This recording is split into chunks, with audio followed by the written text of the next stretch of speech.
let's talk about a word that makes most people a little nervous. Auctions, right? You're probably picturing some fast-talking person with a gavel. But what if I told you that auctions are actually this hidden force shaping some of the biggest moments of your life? Well, today, we're going to pull back the curtain and show you how to win them. So, let me just ask you straight up. Do you think you hate auctions?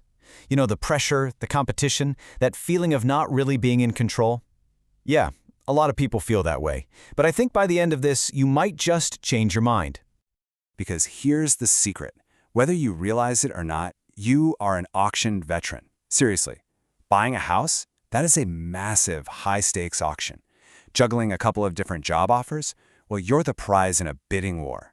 Even something like a simple salary negotiation, or heck, just searching on Google, it's all powered by the exact same principles. That's right. It's kind of crazy when you think about it. You're in some kind of auction, big or small, almost every single day. So the key isn't to try and avoid them, because you can't.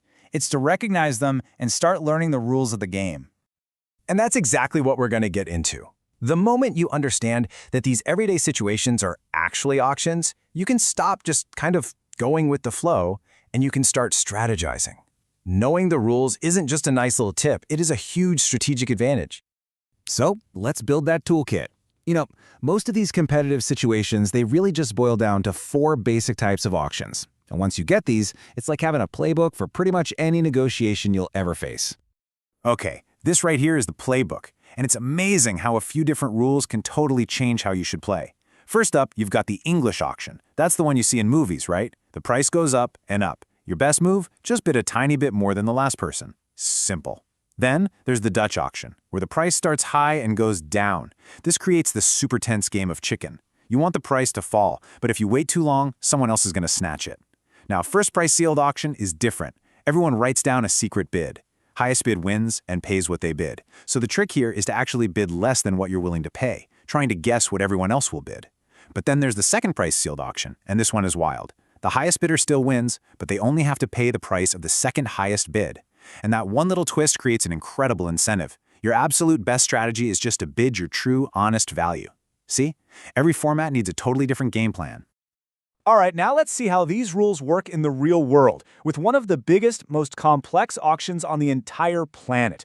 The one that happens literally every single time you type something into Google. What Google did is just a masterclass in this thing called mechanism design. It's a fancy term, but the idea is simple. It's like being a game designer. Instead of just playing by the rules somebody else made, you get to create the rules yourself to guarantee the outcome you want. For Google, the goal wasn't just make the most money. It was, how do we make money and keep our users happy so they keep coming back? So they came up with this brilliant system. It's not just about who's willing to pay the most. First, an advertiser bids on a keyword. But then, and this is the absolute key, Google gives that ad a quality score. Basically, how relevant and useful is your ad to the person searching? Your final rank, the thing that determines where you show up, is your bid times that quality score. And this example just makes it all so clear. Look at advertiser A. They're bidding high, $4, but their ad, it's not great. Low quality score, a 3 out of 10. In a normal auction, they'd win. But check out advertiser B. They bid less, only $3, but their ad is super relevant, super helpful. It gets a great quality score of 8. So what's the result? Advertiser B's ad rank is double that of A. They win the top spot, even though they bid less money. And that's the genius of it. The whole system perfectly lines up what everyone wants. We, the users, see helpful ads and we keep using Google. Advertisers get rewarded for making good ads, not just for having the deepest pockets. And of course, Google builds this incredibly sustainable business that's based on keeping users happy, not just taking the highest bid. It's brilliant. Okay, so that's the billion-dollar, world-changing example. But how does this all circle back to you? Let's take this powerful theory and plug it right into your own life. I want you to think about negotiating your salary. You get asked, so, what are your salary expectations? And you know the company has a budget in their head. You're both basically submitting sealed bids without knowing the other person's true number. Just seeing it that way changes everything. And right away, that reframes the whole thing and brings up these huge strategic questions. Now that you know it's basically a first price sealed bid auction, when do you reveal your number? Do you go first? Do you wait for them to say a number? Understanding the incentives helps you figure out if you should aim high to set an anchor or just wait to get more information.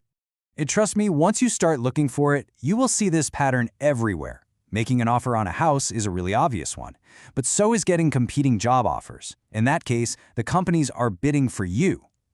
Anytime you have multiple people interested in one thing, whether it's a product, a contract, or even your time and talent, yep, you're in an auction. So let's wrap this all up with the single most important idea. The person who wins isn't always the one with the most money or the most resources. A lot of the time, it's the person who simply understands the rules of the game they're actually playing. This is really the core of it all. As soon as you can identify what kind of auction you're in, it's like a key that unlocks the right strategy. It tells you when you should share information, like your salary number, and when you should keep your cards close to your chest. It tells you when to be patient and when it's time to be bold and aggressive. So I'll just leave you with this one question. Think about your life right now. Your job, a big purchase you're thinking about, any negotiation on the horizon. What situation are you going to stop seeing as just a conversation and start seeing as an auction? A game that has rules, that has a strategy, and a clear path for you to get a much, much better outcome.